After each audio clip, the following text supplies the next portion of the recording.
changing, we're flying high, creating a complaint-free world. No more, no more complaining people. Their lives are changing, we're flying high, creating a complaint-free world. No more, no more. So this morning I want to talk with you about what I call better reactions. George Carlin, one of the great comedians of all time, and in some ways a great philosopher. I bought one of his albums, I think it was Class Clown, when I was like 13 years old, and I used to love to listen to those albums. And one of the notations on the albums, it was a warning. It said, "Warning, this album contains the same language your parents use if they drop something heavy on their foot." And that was hilarious because my parents were very pious about not cursing, etc. But they would themselves curse when put into stressful situations. I thought about this the other day when I was driving to the airport.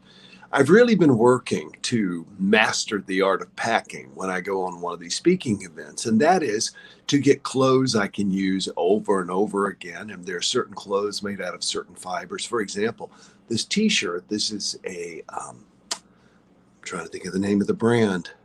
It'll come to me. Anyway, it's a $65 t-shirt, but it's made 100% of wool. And so it does not absorb bacteria or smells. So I can wear it for days and it looks and smells great.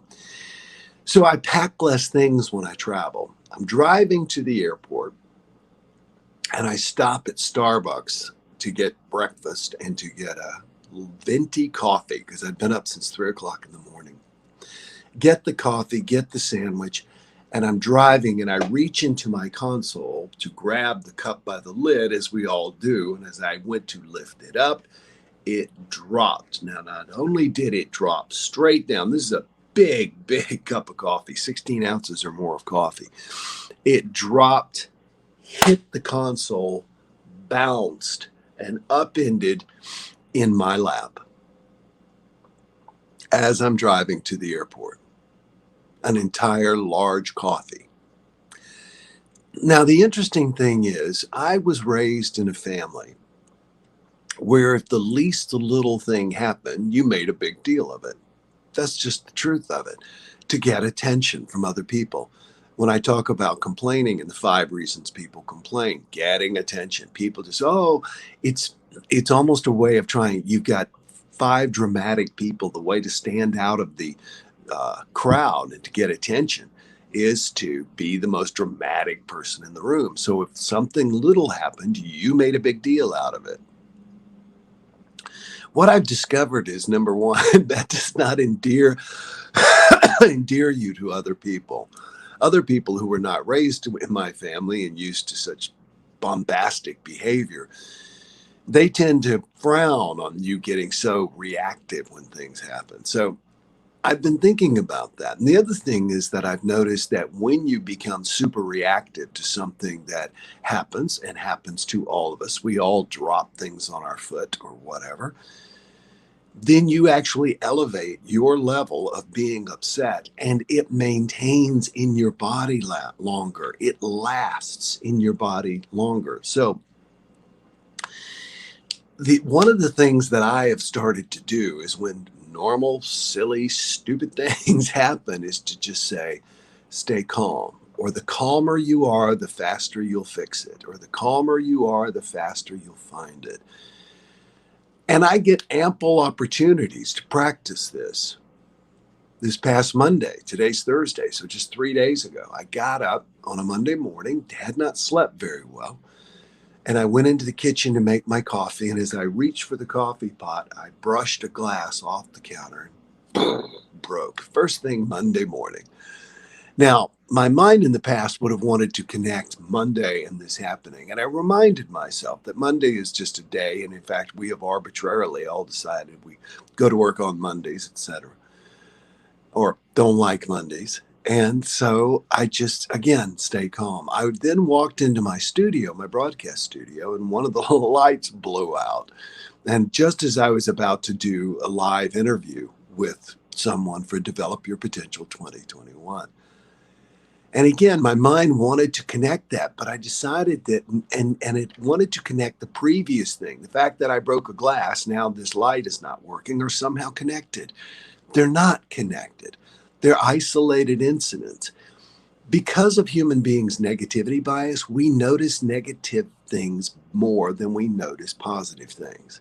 Let me say that again. Because of human beings' negativity bias, we notice negative things more than we even notice positive things.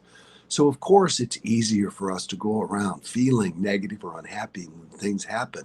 And then we connect unrelated negative events to make it sound like it's even bigger. I was watching a cartoon last night, and they were like putting together transformers. It's almost like we become bigger because of the little independent things that happen, which aren't really related.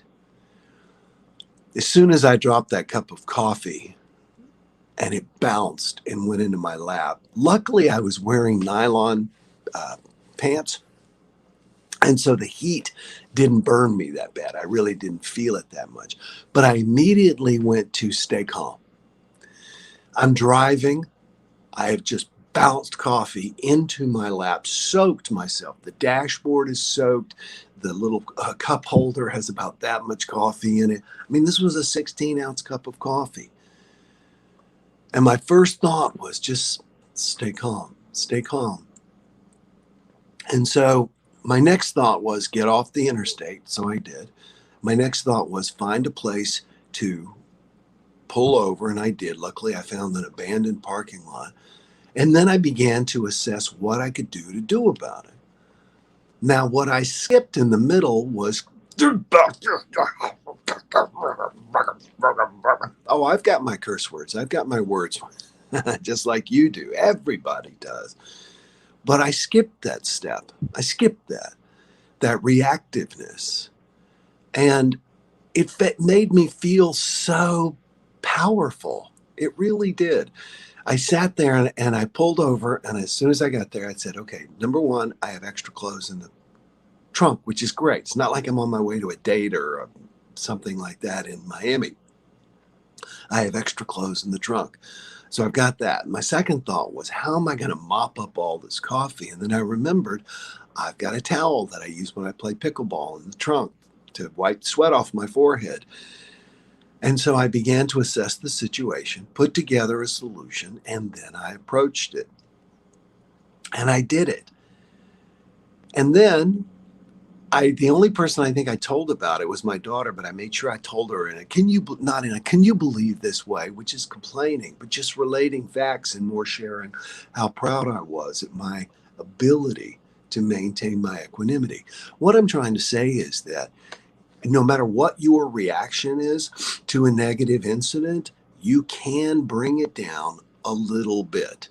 And in so bringing it down, you lessen the tension in the incident, and you also feel better inside, which gives you a better capacity to cope with whatever is going on. One of the things I found fascinating, and I just have gotten into it because some of my favorite podcasts have covered the subject, but cursing. All people curse. Everybody has their curse. Curse words are actually stored in a different part of your brain than regular words. The reason curse words are stored in that part of your brain is so that you can say them immediately if something were to happen. Now, if, I don't know, one of these walls were to start falling down here in the hotel, or if all of a sudden somebody threw a rock and broke the window, I would curse right here live on camera. That is just what happens with people. So taking in that information, that cursing is something that people do in extreme situations, ideally. And the first part of what I was saying is that we need to try and bring our reactions down if we can, for our own benefit. The second thing is that if cursing is something that we naturally do, when we are upset, when something happens, when something traumatic happens. In other words, the traumatic event happens, the curse word comes, okay? So you've got a cause and effect. Let's just say, all right, we don't split it too thin, but a cause and effect. Well, now, that means that cursing is associated with traumatic events or really difficult struggles in our lives. Maybe, and I thought about this years ago, maybe I should begin to curse less because I wonder in everyday life, just when I'm around my friends, because if cursing is associated with traumatic events, I wonder if rather than traumatic event trigger curse word, if curse word trigger traumatic feeling in our bodies. In other words, if cursing actually elevates our level of stress and anxiety. I think it does. I really think it does. I went through that stage of, learning curse words and using them and then using them more. And especially when I was in offices where it was nothing but guys and it was, hey, blank face, stuff like that. Just constantly cursing at each other. And what I realize is that for me, and I think it's true for all of us, since cursing is associated with traumatic, unexpected events, and that has an imprint on our physicality, then very likely when we curse, we are reverse engineering that very same stress in our bodies. So I'm inviting you, starting today, to watch what comes out of your mouth. And also, when something happens, to realize that you have more control in that situation than you would think. When I related the story to my daughter, and for those of you who are joining late, I dropped a cup of coffee, and 16-ounce coffee bounced into my lap as I'm driving to the airport. The first thought, of course, was, how to be safe. Am I safe? And that's the question we need to ask ourselves rather than, how could this happen? Or how dare they? Or stupid, why do they make these stupid lids not fit, etc. Is everybody safe? That's one of the first questions we should ask ourselves. And in this case, I thought I am safe, but I need to get safer. That means get off the interstate. So is everybody safe? We ask ourselves, is everybody safe? And then we begin to take care of whatever the situation is. We begin to address it.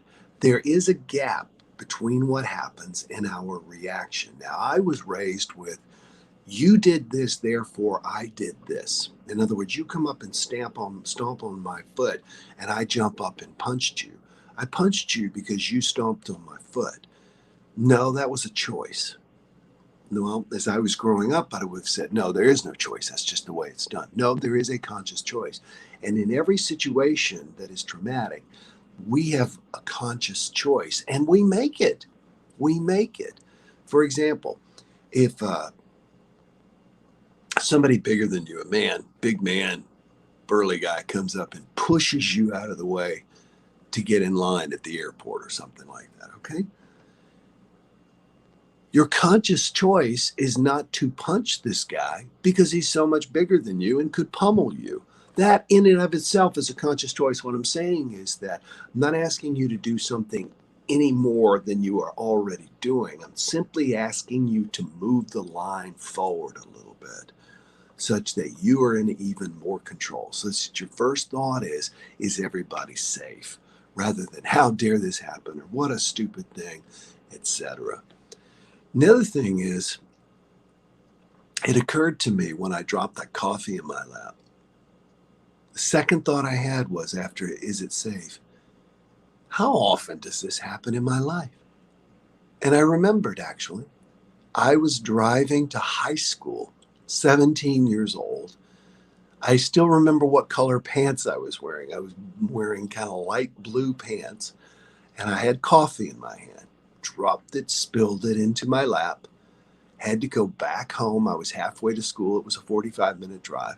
Had to go back home, change my pants and come back, which made me about an hour and 15 minutes late for school. And I told the assistant principal exactly that's what happened. The point is, when things happen, we tend to lump them together with other things to make our lives more miserable. But we don't do that with the positive things. We need to begin to do that with the positive thing. The second thing is to realize how rarely these things happen. Even Monday morning when I got up and I knocked over the glass and broke it. It happens. I'm kind of bad about breaking glasses, to be honest, but I can't remember. It's been a while since I broke a glass. So today, consider how much you react when things happen and decide to react just a little less. Not a lot less, just a little less. And then evaluate how you feel and how you did. You'll be amazed at how much better it makes your life. No more complaining people. Their lives are changing. We're flying high, creating a complaint-free world. No more complaining people. Their lives are changing. We're flying high, creating a complaint-free world. No